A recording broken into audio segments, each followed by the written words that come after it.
principal des freins jusqu'à l'avant. 4 roues indépendantes. Avec ça, boum, et qu'à la route.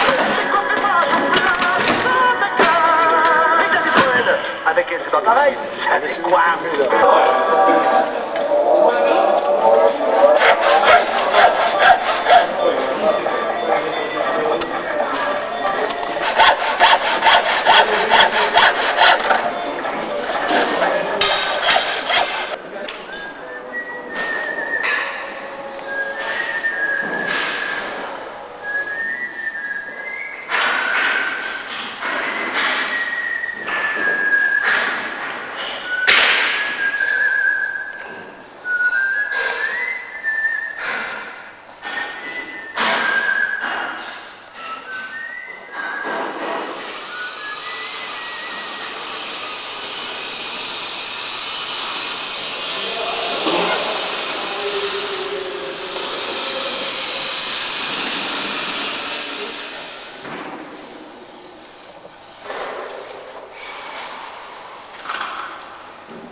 Bon, tiens, je te passe mon son, faut que j'aille chercher de la canne.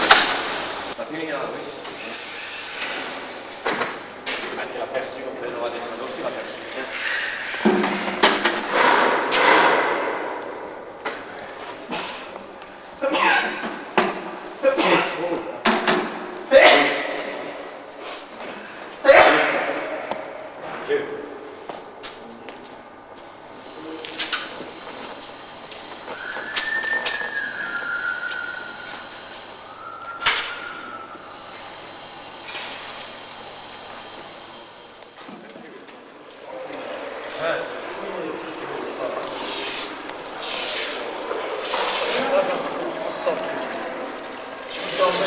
C'est du sang.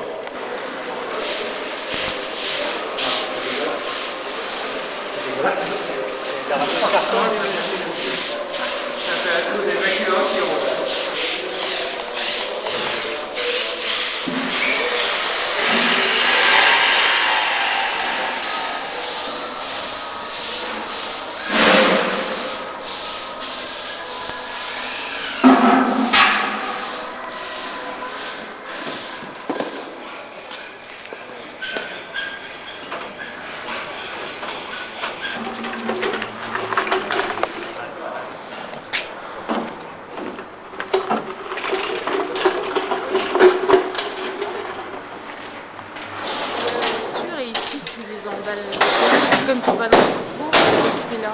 Ouais, non, mais vaut mieux qu'ils soient emballés. Enfin, moi, je m'en fous, hein. Ah bah absolument. Non, enfin, je m'en fous, moi. En général, quand j'ai une œuvre, je l'emballe, même si c'est la tienne.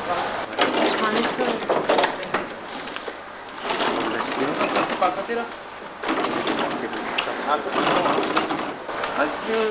J'en chie, là, parce que... Bon. T'as vu où ils ont mis les trucs de fumée, les boîtes rouges? Allez, on y va. Sur le mur, ça va être entre deux tableaux, c'est joli. Moi, tu sais, ils mettent des manettes de trappes de fumée. Alors elles sont là, à hauteur du bras, et elles sont, il y aura 2 frises, une manette de fumée mine. Joli. Moi, je sais pas. Moi, je suis arrivée, c'était lundi, là, il a fallu que je débarrasse ça.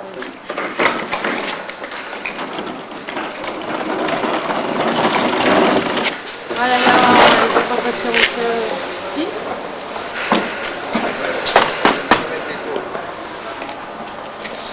Elle va passer en hauteur là?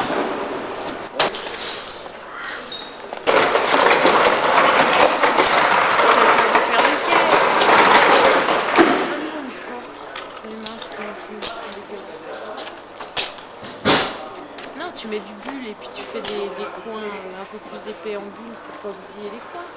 Enfin, ça risque rien. Hein.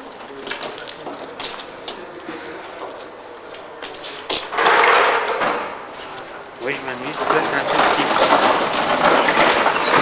C'est là.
ça au moins c'est bien emballé.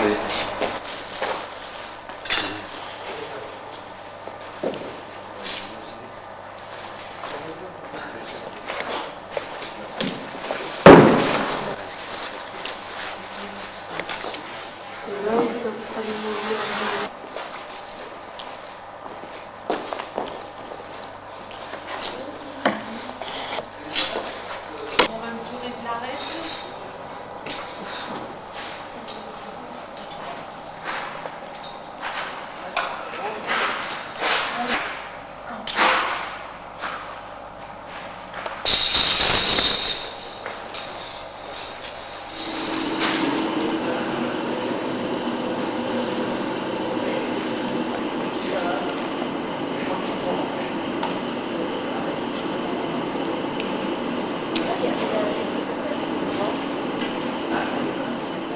Parce que nous, c'est pareil, les copains, tout ce qu'on avait prévu, disponible, c'est pas mal.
C'est solide.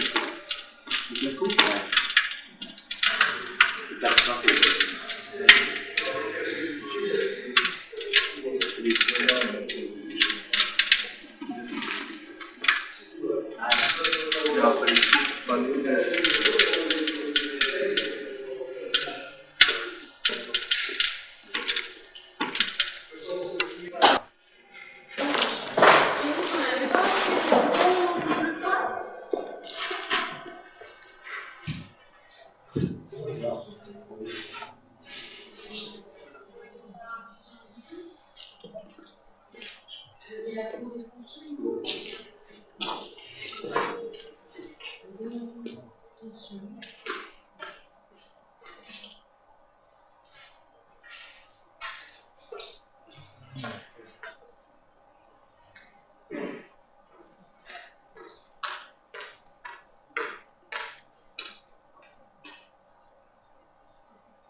Il n'y a pas de droit.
Non, celui-là est plus haut.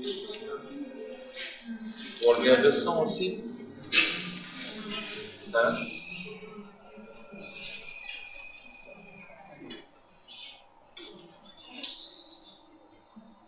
L'essentiel, c'est qu'il tombe comme ça. Il peut être à la même hauteur.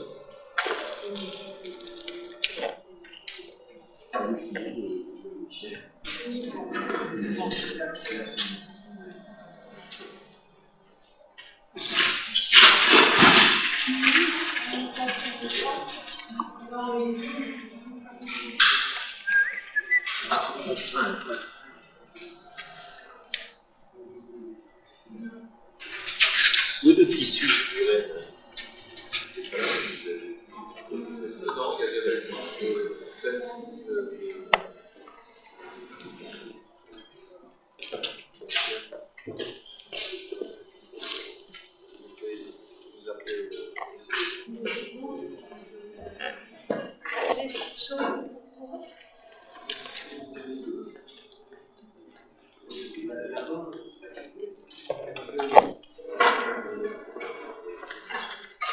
Avec deux personnes.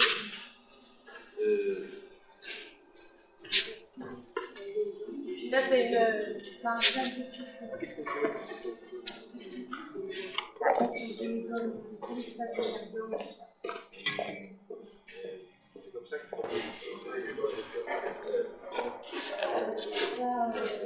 Commencer par le bordeaux.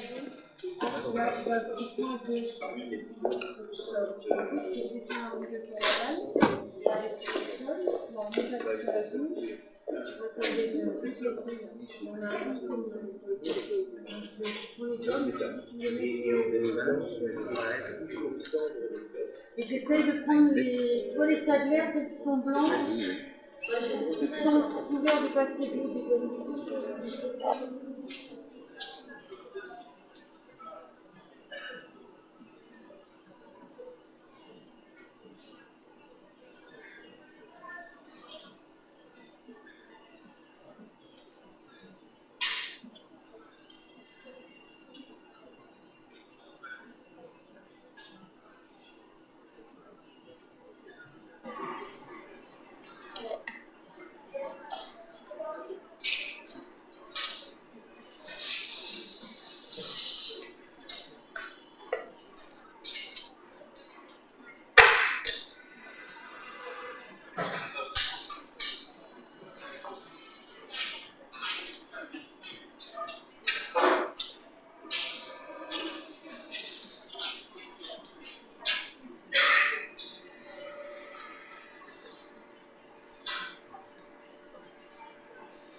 Est-ce que vous en avez dans les 60 francs 78.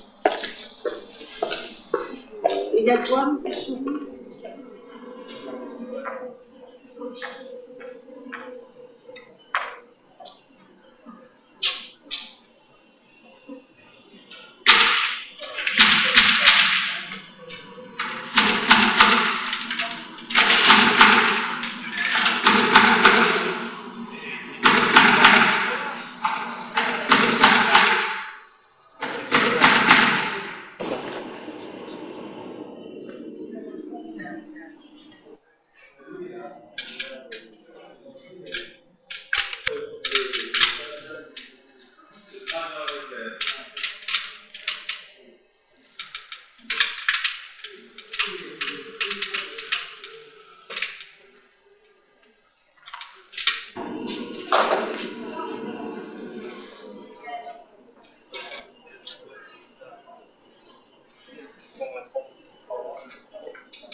Et on trouve la palette de Tony Cragg. Palette de... Très simple, très didactique elle aussi, si je puis dire, puisque voilà une œuvre au mur qui se présenterait presque comme un tableau, comme une peinture, et la palette renvoie d'ailleurs au monde de la peinture, puisque c'est ici le sujet de l'œuvre, et pourtant cette œuvre n'est pas constituée par le moyen de la peinture en tant que médium, elle est uniquement faite d'un assemblage de morceaux de plastique, d'objets de plastique ou de fragments d'objets qui ont été récupérés et qui sont ici simplement collés sur le mur, assemblés.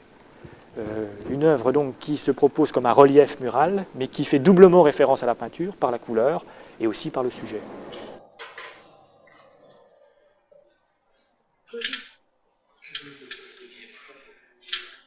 Il va tomber ton verre.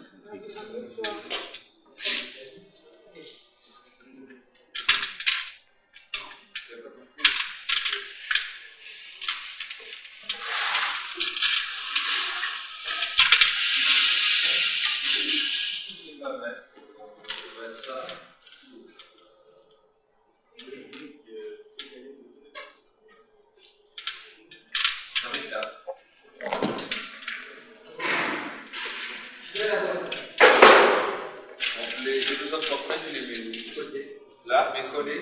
Ensuite, tu laisses un blanc.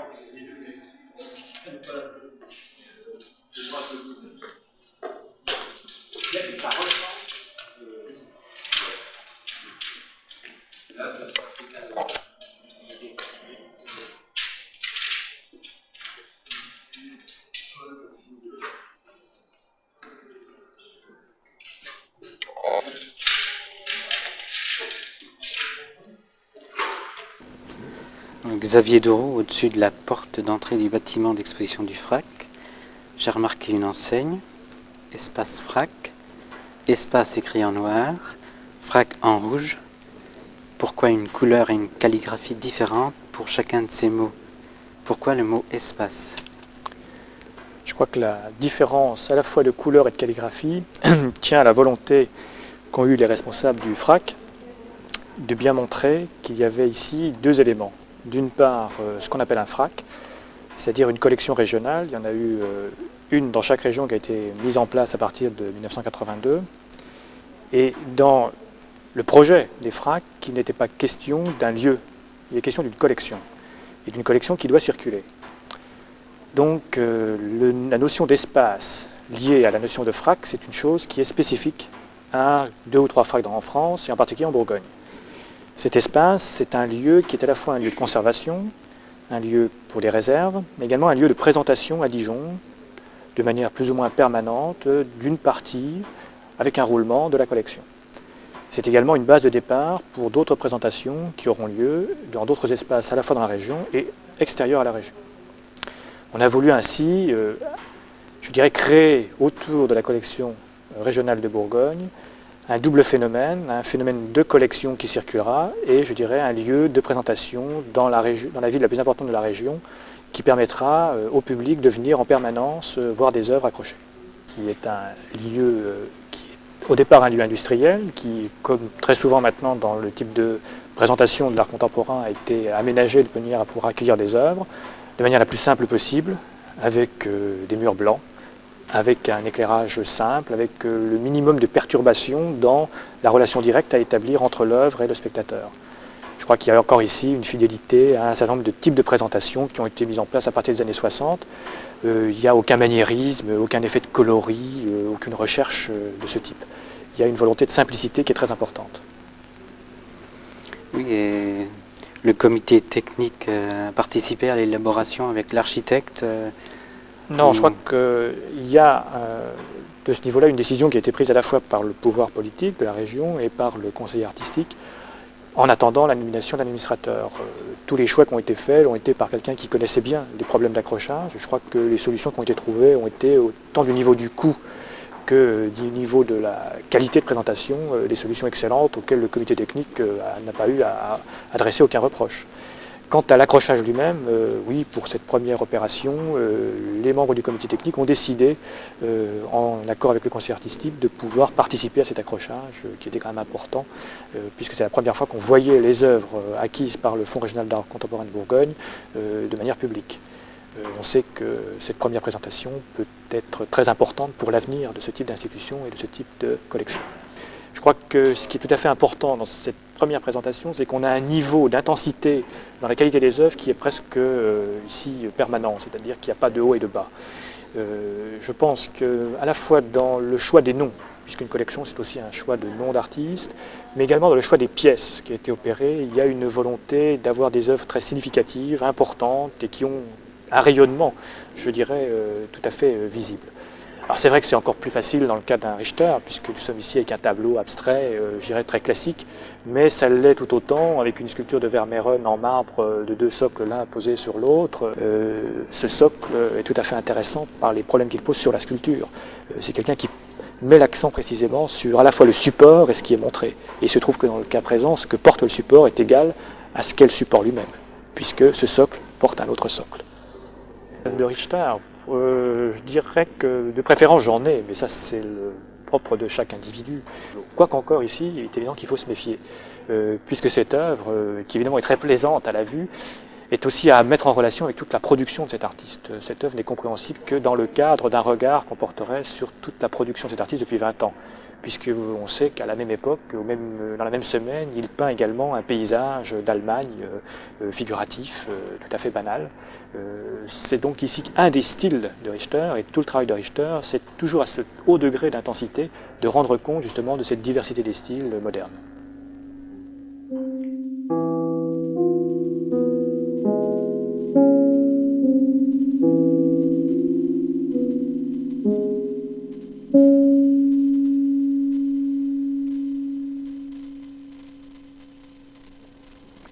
C'est un tableau peint sur Tissu. sur une toile de matelas.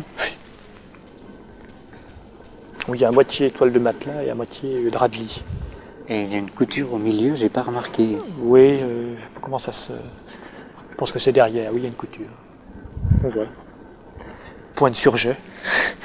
Et c'est une œuvre qui, comme son nom l'indique, qui est une œuvre qui fait référence à la fois à la taille, au support et à ce que peut être une peinture, puisque son titre, c'est le titre qui est indiqué sur l'œuvre elle-même.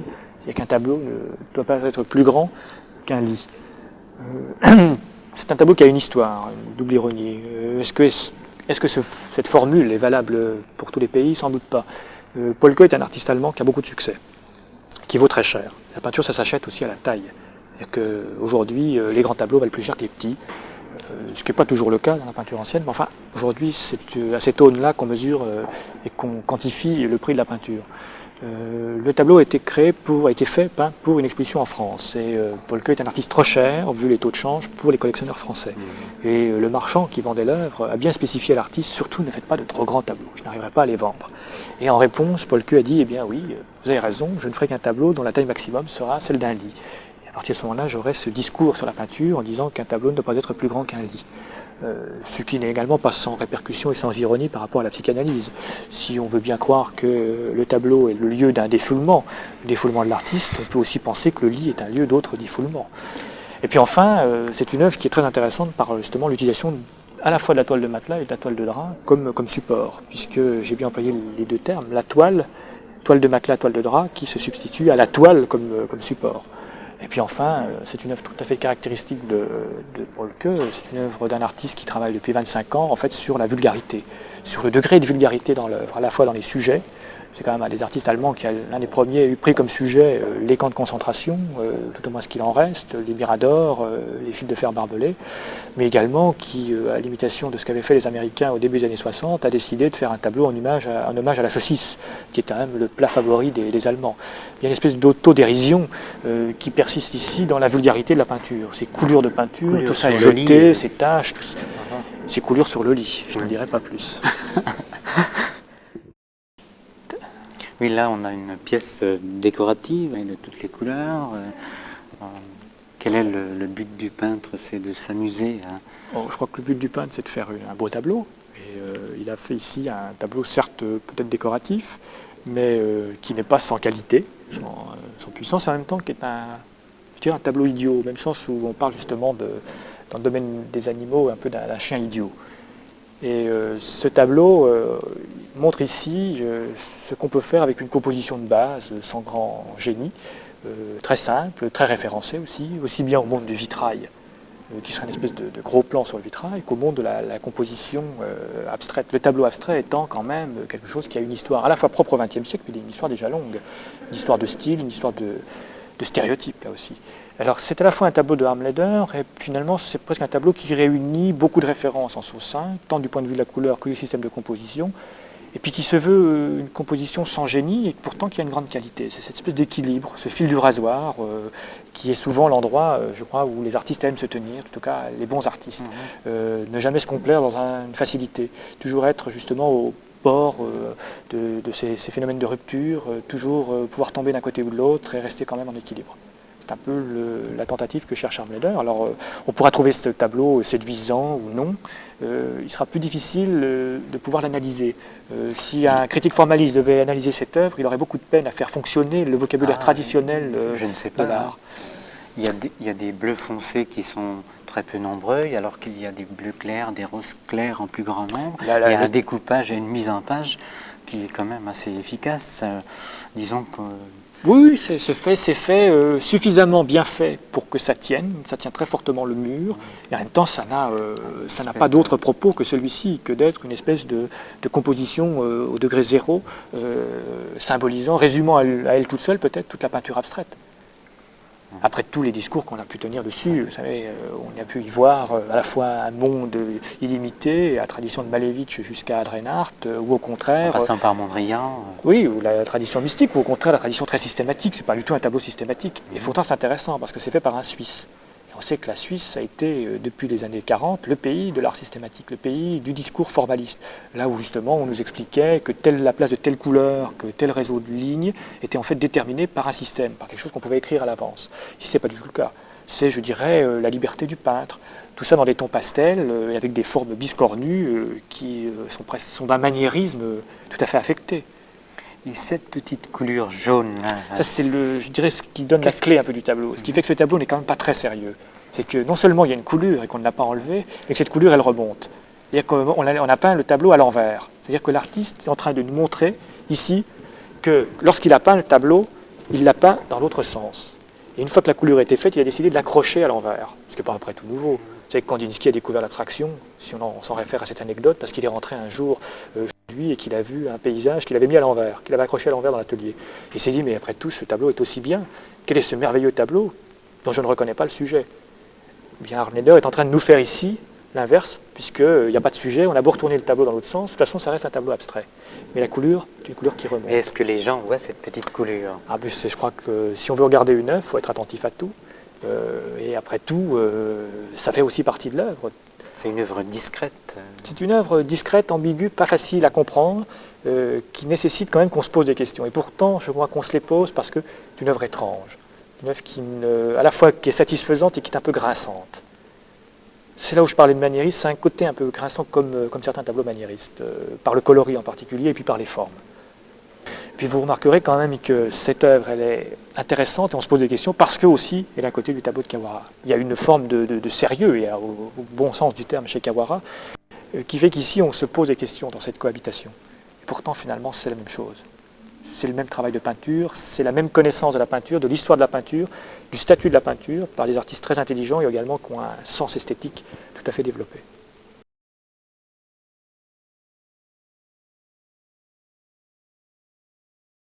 Et là, vous faites cohabiter cette œuvre avec une œuvre beaucoup plus dure de Toroni, avec les traces de pincel. Oui, c'est une œuvre plus dure, mais c'est une œuvre qui, elle, au contraire, est un peu le résumé de la peinture. C'est le résumé de toutes les possibilités en même temps de ce qui suffit à faire la peinture, c'est-à-dire la trace. Puisque ce que vous avez là, ce sont 2 rouleaux de toile cirée qui portent à intervalles réguliers, ici, tous les 30 cm, des empreintes de pinceau, les empreintes de pinceau numéro 5. Chaque touche, chaque empreinte étant différente, mais chaque fois donc, nous avons un geste de peintre, et on sait que la peinture, c'est aussi au départ ce geste d'application de la peinture sur le support. On a là résumé à la fois toute la peinture et le minimum de la peinture. Mais quelle puissance plastique, et en plus dans une œuvre qui se veut comme une œuvre intervenant par rapport à l'espace de présentation. puisque ces deux rouleaux ici sont placés sur toute la hauteur du mur. Je dirais que si le mur mesurait 2 mètres de moins, il y aurait 2 mètres de plus de rouleaux au sol, et l'écart entre les deux rouleaux qui font un angle ici serait beaucoup plus important. C'est une œuvre donc qui varie dans sa présentation en fonction du lieu où elle est montrée. C'est également très important. Torroni ayant réfléchi avec Daniel Buren, dont il y a une œuvre ici, dès 1967 sur ce genre de questions. De la même manière, l'œuvre de Kawara, elle est aussi tout le phénomène de la peinture et du temps. C'est un tableau qui ne porte comme information, qui n'a comme sujet que la date du jour où ce tableau a été réalisé, donc le 8 février 1982. À la fois une réflexion sur le temps et une cohabitation entre l'existence du peintre qui réalise le tableau presque chaque jour, et puis le monde qui est présent par le biais de journaux qui sont placés au fond de la boîte. Chaque œuvre, ici une fois décrochée du mur, est replacée dans une boîte, et au fond de cette boîte vous avez le journal du jour et du lieu où le tableau a été peint. Cette espèce de confrontation comme ça tout à fait intéressante entre la vie du monde avec ses informations et la vie du peintre qui est en fait de faire des tableaux, et d'en faire un presque tous les jours ici. Ici, nous avons une œuvre plus ironique, disons. C'est une œuvre très difficile qui joue aussi beaucoup sur un peu comme Kawara, sur la position du peintre, sur le statut du peintre. Le peintre, en l'occurrence, ici, c'est Peter Nedin, parce que c'est une œuvre qui est réalisée par 2 artistes en commun. La partie supérieure, qui sont des autoportraits ici, est réalisée par Peter Nedin. La partie inférieure, qui sont des textes ici en anglais, sur des plaques émaillées, est réalisée par Jenny Holzer. Pourquoi je dirais la vie et le statut du peintre, parce que ce sont des autoportraits, qui est finalement aussi un sujet tout à fait classique, presque incontournable pour les peintres, pour les artistes de tout temps. Cet autoportrait, il est reconduit ici sur 4 panneaux, sur 4 fonds différents. Et ces fonds sont là comme véritable peinture, avec la couleur, la modulation, le jeu de la lumière. Et puis confronté à cela, vous avez ces courtes phrases, qui sont des espèces d'aphorismes, dont la présentation sur plaque émaillée, dont le contenu rappelle étrangement ce que nous voyons, toutes les informations qui nous sont livrées dans les grandes villes, soit au titre du stationnement ou de manière de régler le trafic dans les villes, mais encore les avertissements de ce qu'il faut faire en cas de conflit mondial, en cas de guerre atomique, ce qu'on voit beaucoup aux États-Unis. Et il y a là toute une ironie, parce que le texte est lui-même aussi très drôle. Tu peux le traduire, le texte? Il y a celui de droite, il n'y a pas de raison de dormir enroulé et bordé, ce n'est pas confortable, ce n'est pas bon pour vous, ça ne vous protège pas du danger. Si vous êtes inquiet à propos d'une attaque, vous devez rester éveillé ou dormir très légèrement avec les membres prêts pour l'action. Ça veut dire effectivement que c'est le danger. On sait par exemple qu'aux États-Unis, la grande paranoïa, et ce n'est pas sans raison, des habitants de New York, c'est d'être attaqué, d'être dévalisé. Il y a une violence dans la ville. Et on se protège en multipliant le nombre de serrures et de portes blindées, mais même par rapport à cela, on dort quand même inquiet. Et ce type de message comme ça est directement compréhensible finalement pour un citadin, un habitant normal d'une grande cité américaine. Et l'autre panneau le côté d'une colline habituelle, familier, semble plus tendre en hiver, quand il y a des arbres sans feuilles qui sont debout. Le même devient plus sentimental pour une chèvre personne, une personne un peu inquiète comme ça. Donc il y a là sur la vision d'un paysage, d'un même lieu, en fonction de l'état d'esprit dans lequel on est. Oui, il y a la poésie qui se greffe. Oui, il y a une poésie, mais c'est une poésie, je dirais, de type moins 19e siècle et beaucoup plus urbain, beaucoup plus lié à l'expérience réelle d'aujourd'hui, liée donc à ces conditions de vie propres à un citoyen d'habitant dans un pays industriel, avec cette nostalgie de la campagne ici, en plus. Et est-ce qu'on a essayé d'expliquer cette confrontation des 2 œuvres? Est-ce qu'il y a un rapport, l'inquiétude du personnage par rapport au texte? Le personnel est un stéréotype. L'artiste se figure lui-même comme un stéréotype de l'individu, du citadin, de l'habitant d'une grande ville. Il n'a à opposer justement à cette agressivité du monde ou à ce changement du monde. La nature elle-même est une nature agressive. C'est un phénomène sur lequel on n'a pas de prise, qui peut être à l'origine de catastrophes. Par rapport à cette agressivité, eh bien, Nédine n'a à offrir que la peinture comme lieu de calme, comme lieu je dirais, où il cherche à s'oublier lui-même et oublier le monde. Et c'est cette confrontation entre la solitude de l'artiste et l'environnement du monde à travers les messages que la société met en place pour nous mettre en garde contre un certain nombre de dangers. Là, c'est différent, c'est beaucoup plus classique, c'est le thème du peintre et du modèle, si vous voulez, même si le médium est de la photographie. Ça renvoie beaucoup à la peinture et au caractère voyeur qu'il y a chez chacun d'entre nous, chez le spectateur comme chez l'artiste. L'artiste en train de voir, de regarder le modèle qu'il est lui-même en train de photographier au même moment. Oui, les modèles. Les modèles, puisqu'il y en a plusieurs. Il est le seul à regarder. Alors nous sommes ici dans l'intimité également, puisque à la fois la nudité des modèles et la nudité du peintre, le caractère très riche des draps, je pense en satin, et des reflets de couleurs. Tout ça nous renvoie effectivement à une proximité qui n'est pas nouvelle. On connaît des estampes où, à force de peindre des jeunes filles nues, les peintres passaient aussi à l'action. Il y a quelques gravures très célèbres libertines du XVIIIe siècle fondées sur ce sujet, et chez Fragonard également, ou chez d'autres. C'est un peu le même sujet. En plus, avec une référence à la modernité de la peinture à travers le rouge, le jaune et le bleu, qui sont les trois couleurs primaires, de Mondrian jusqu'à Kandinsky. Ici, je vois un téléphone, un arc, des flèches, des portes de voiture, un assemblage assez... Moi, je vois d'abord une sculpture. Je crois que c'est l'essentiel. C'est une sculpture qui est constituée de deux parties, d'objets récupérés et dont le matériau, dans la matière, génère des objets qui sont totalement refabriqués. C'est-à-dire que cette portière génère cet arc qui est là, que ces flèches ici sont générées par cette même portière verte, ce capot rouge, lui au contraire, générant ce téléphone. Le tout avec un phénomène de va-et-vient et cette espèce de témoignage de la relation directe par une forme de cordon ombilical ici, qui est cette relation directe entre la portière et l'arc, avec mouvement de va-et-vient également dans l'iconographie, puisque c'est un peu une attaque de diligence. Cette sculpture, vous avez cette portière qui suscite un arc, cet arc qui lance des flèches qui se plantent dans ce capot, et de ce capot est généré un téléphone, autre forme de liaison pour un appel au secours, on ne sait pas destiné à qui.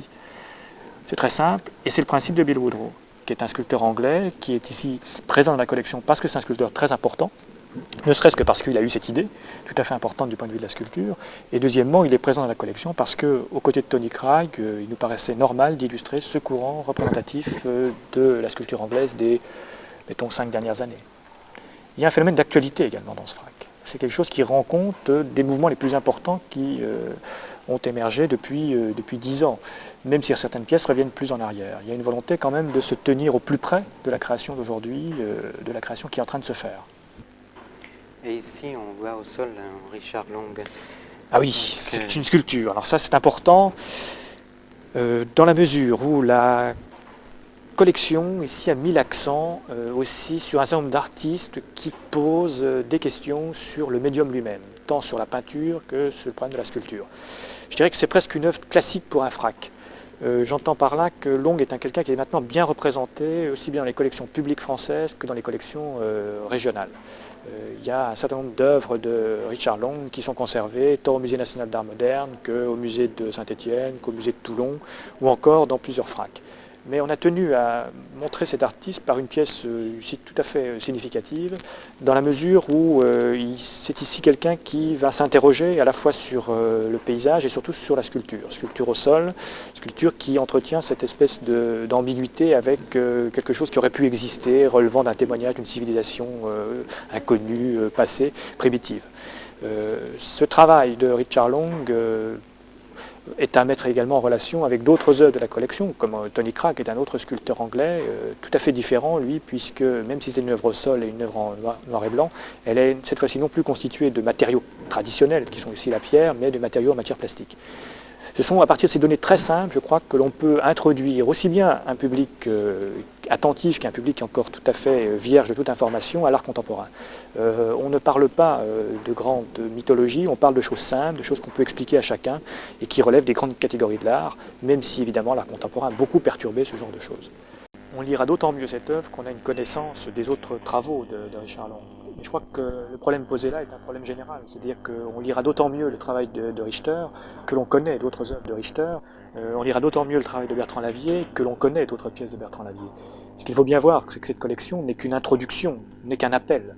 Elle est importante parce que précisément c'est une collection, c'est-à-dire qu'à la différence des expositions temporaires, elle a fait intervenir ici un phénomène de permanence, d'accoutumance. On sait qu'une œuvre montrée dans un musée, c'est déjà tout un certain nombre de barrières qui tombent vis-à-vis du public. Qu'une œuvre qui réapparaît plusieurs fois, auquel les gens peuvent s'habituer, c'est quelque chose de très important. C'est un appel à mieux connaître effectivement le travail de ces artistes. Tous les artistes qui sont ici sont des artistes majeurs de la création contemporaine. Je ne dis pas que l'histoire les retiendra tous au même niveau, mais il est évident que vous avez là des têtes de série ou des artistes tout à fait prometteurs quand ils sont jeunes. Et je crois que l'envie que doit donner cette collection, c'est précisément pour un certain public qui veut faire cet effort de s'intéresser à la création qui l'entoure, de découvrir davantage le travail de ces artistes. Est-ce que le FRAC va se doter d'une documentation, justement, qui va permettre... Dans la mesure du possible, le travail du FRAC sera aussi, effectivement, de livrer une information. Aussi bien par le biais de publications, par le biais de moyens audiovisuels, que par le biais d'expositions. Rien n'interdit de penser qu'un jour il puisse y avoir ici une exposition autour du phénomène du land art, si la collection s'enrichit d'autres pièces de ce type. De la même manière, il est à peu près probable que l'on aura prochainement une publication importante autour des œuvres de la collection. Cette publication n'est pas simplement destinée à rendre compte des quelques œuvres qui sont ici, mais de manière plus ample cherchera à positionner un peu mieux le travail de ces artistes dans la création du XXe siècle à travers les courants, dans un phénomène historique et dans un phénomène esthétique. Ce travail est un travail scientifique qui, je crois, est tout à fait important et qui manque encore en France. Si l'on veut aujourd'hui faire de la bonne pédagogie, il faut avoir les instruments nécessaires. Et nous en sommes encore à l'époque où il faut élaborer ces instruments.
Sur le représentant du ministre de la Culture, Monsieur le Président du Comité économique et social de Bourgogne, Messieurs les vice-présidents du Conseil régional de Bourgogne, Monsieur le Président de l'Université de Bourgogne, Messieurs les conseillers régionaux, Messieurs les membres du Conseil d'administration, 2 années d'achat d'œuvres nous ont prouvé par les votes émis que l'art n'obéissait pas aux mêmes critères, Dieu soit loué, que la politique.